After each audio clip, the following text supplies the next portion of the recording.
everybody, in this video I will show you how to stabilize these shaky videos that sometimes we get. Even with the new cameras with their internal stabilization and all of these things, some of the videos are not perfect. Well, we're going to stabilize them using Premiere Pro. Intro.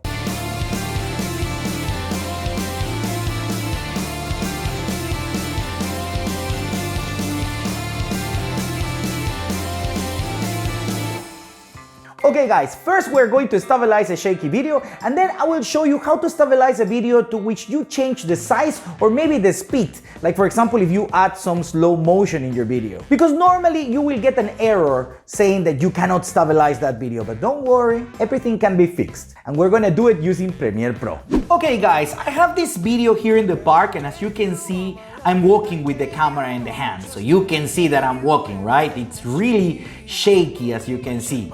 So we're going to stabilize this. It's really easy. We're just gonna look for the effect warp stabilizer, and we're going to drag it into the video. There you go. As you can see here, it's stabilizing. If we come here in effect control, we can see the stabilization. It's in like 20%, 30%. It takes a little time. It depends a lot of the duration of your video. This is not a long video, so it takes maybe a couple of minutes. And there you go. Now it's stabilizing and it's done. As you can see, the video was cropped a little bit so the effect can work. So all the mistakes, all the jumps are basically around here, outside the video. That's why it crops the video, okay? Now, if we come to effect control, I want to explain you something. We have smoothness 50%. We can actually put 100%. But when I put 100%, it's extremely stabilized, and then sometimes you can see in the edges, there's some problems. So I prefer to put it in 50% because it's more natural.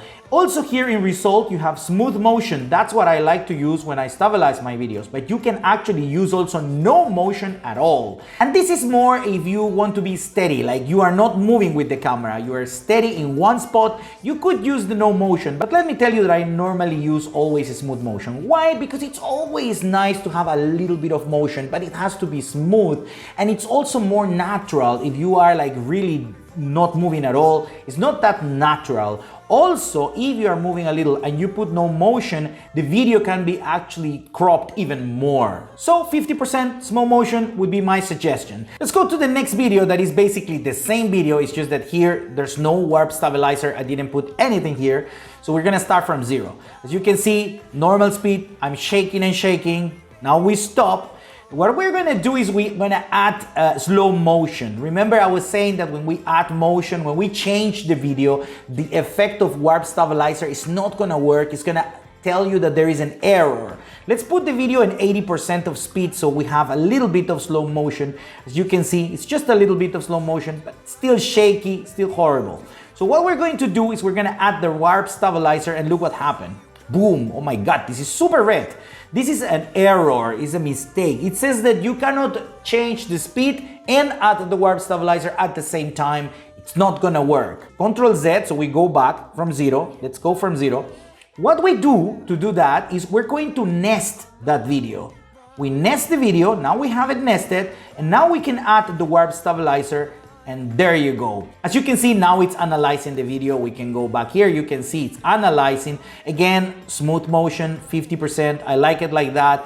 Stabilizing, it cropped again. It's basically the same cropping as before. It was not a big deal. That's it. As simple as that. Super easy.